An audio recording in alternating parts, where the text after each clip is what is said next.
Deborah Jacobs. This stuff I'm interested in. Damn. Headshot. That too.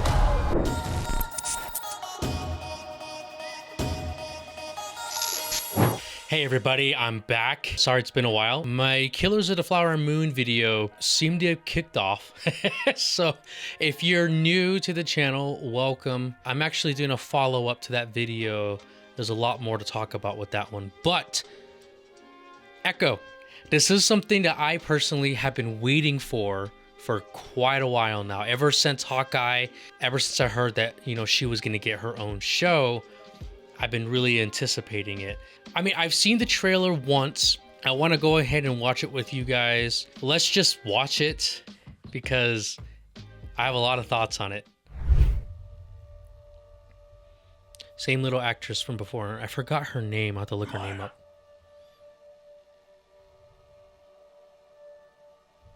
I see everything that you are. Who denies a kid? I always have.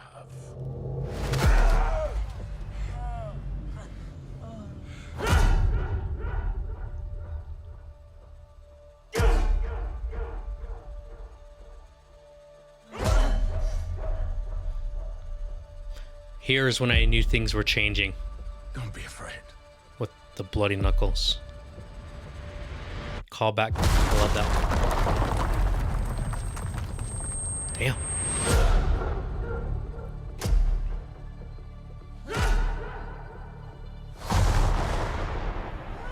You have so much pain in you. You. So much rage. Hantu Cardinal. That you can't contain it.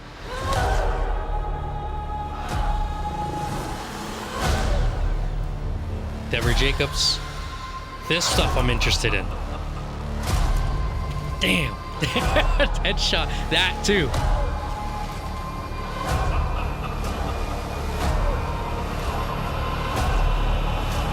That I'm interested in as well. That's a sick shot. You and I. I love this juxtaposition here. So, who's the monster? I love the reverb on the emphasis of monster. Right there. That is what I think is going to change pretty much everything that we're going to see with the MCU. Yeah. There's a lot of stuff going on in this trailer. I feel like for me personally, there's a very few storylines that I'm invested in with the Marvel Universe. Loki is one of those. I was very interested in Hawkeye. I didn't really intend to finish it, but as soon as they introduced Echo, that was when I got really interested.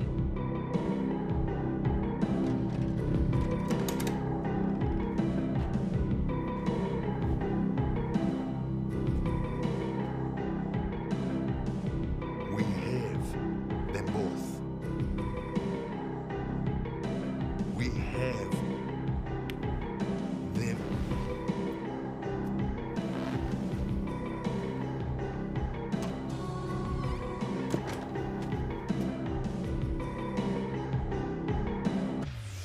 My immediate thoughts are surprised because I was skeptical, but what's interesting about this is that this is Disney Marvel's first of a TVMA show.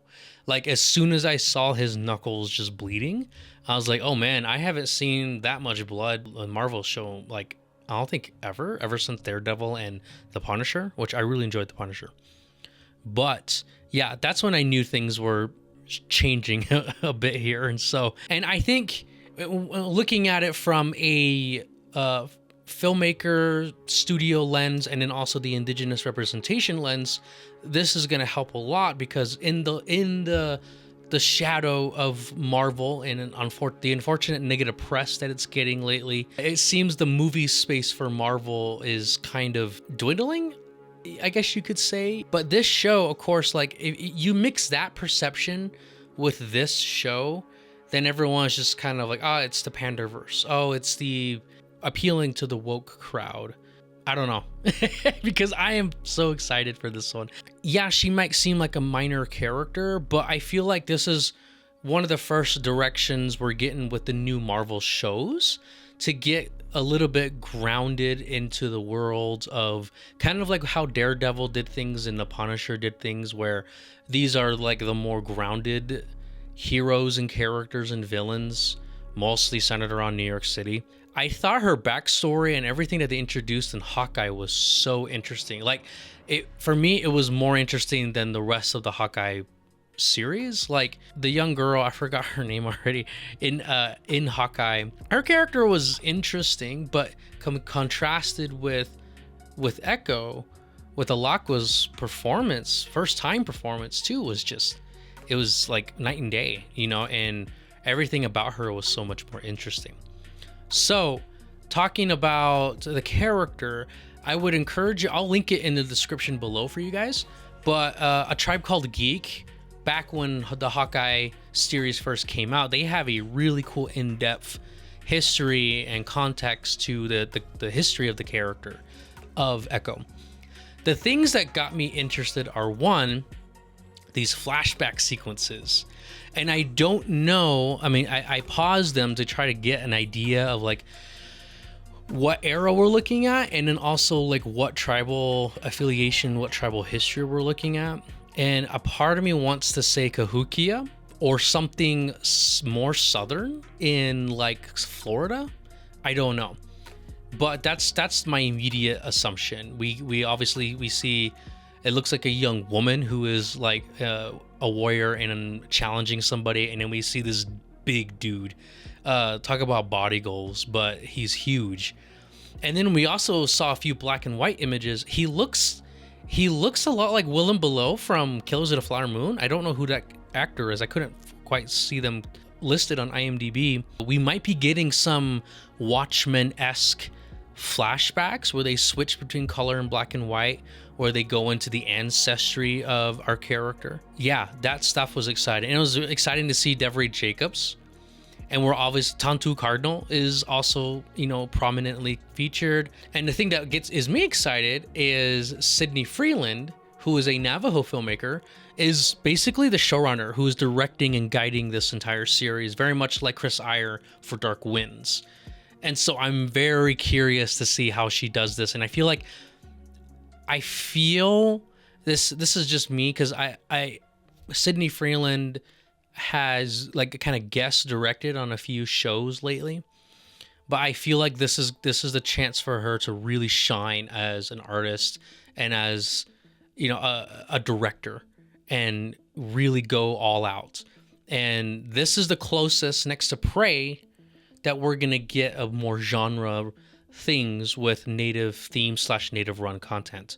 And I'm digging it. There's some shots that just look amazing. That ending shot with whoever, I think it's her, you know, coming down, very, very like a nighttime Mad Max type of thing. And so, regardless, I'm excited. The trailer, the tone, I feel like because it's TVMA, it's gonna allow the story to just kind of flesh out and be a little bit more raw. That was the advantage of Daredevil and the Punisher, the first season at least. The tone of the character and the world called for it. But because of that, they weren't restrained on really digging deeper into character moments and into the plot and everything. Going back to, I guess, the hate. This is a whole topic about woke Hollywood and the perceptions around that whole thing. And as someone who is a little bit closer to these types of quote unquote woke projects, it's hit or miss. Like, there are people who are in minority BIPOC communities who look to those types of like the woke, you can call it, pandering type of thing with like disgust as well. I feel like there has been some cases in Native representation, especially like, I don't know, maybe the last 20 years or so, where those type of token like Native characters are just there to fill it in. You know, Taika Waititi talks a little bit about this. I feel like Yellowstone tries to do that a little bit. Like, Yellowstone I respect the fact that Yellowstone acknowledges that natives are a part of this world, and 1883, that like natives are a part of this world.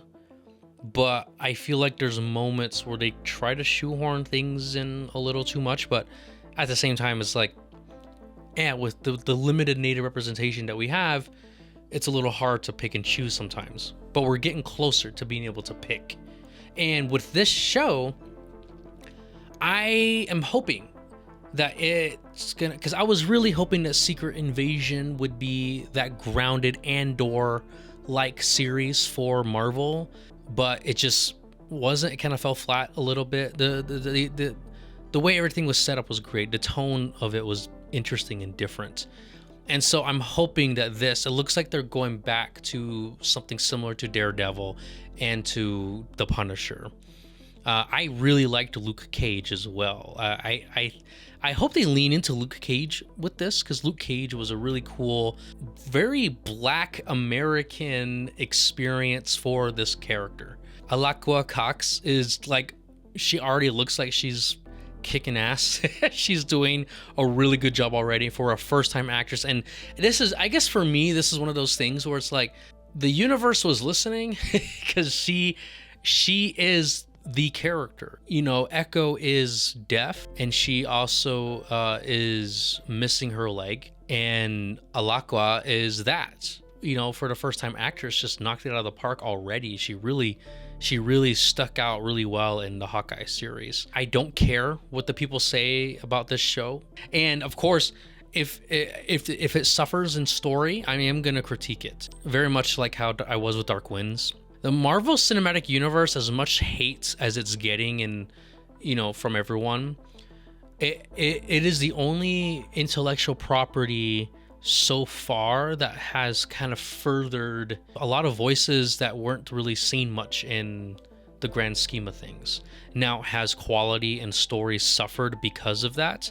In some cases, yes, but Black Panther certainly didn't. Like, the story was great. Black Panther, if you know anything about post-colonial theory and African history and the Black American experience, is a way deeper film than people will give it credit for. Wakanda Forever had a lot of interesting things going on with Namor and his people. Like, all of that was cool. And Ludwig Göransson's score like went all in. Like, we have a Mayan rap song in the soundtrack and stuff like that. It's just cool. And the other thing that I forgot to mention is that we either the whole series or a few episodes are gonna be scored by Mato Standing Soldier. He's a indigenous artist. He also did some of the score and like the beats you hear in the background for Reservation Dogs. And the fact that we're getting like a native musician and composer for this series also adds to this, I don't know, my personal excitement. You know, Marvel, regardless of where you fall in quality of storytelling and everything, they're the only IP so far that is kind of furthering indigenous representation, and it comes with a lot of compromises. But I'm not saying that we need to continually endorse if it's mediocre, but I want it to be a good stepping block to be able to tell other studios that, listen, like, native stories are interesting. They are a curious attractor to a lot of outside people, and even in America. I feel like here in America sometimes adding a native, something indigenous to a story or a property, it gives it just a little bit more texture and value if it's done in the right way. Regardless, I am excited. I'm going to watch it. I'm going to review it, talk to you guys about it. Again, if you are new to the channel, welcome. Please check out my previous work. Maybe not my Reservation Dogs season 1 review. I'm kind of ashamed of that one now, because I've matured more as a consumer and as someone who critiques these things. But I am working on a follow-up. I kind of would consider a part 2 of my thoughts on Killers of the Flower Moon, and so be on the lookout for that. So I'll talk to you guys in the next one.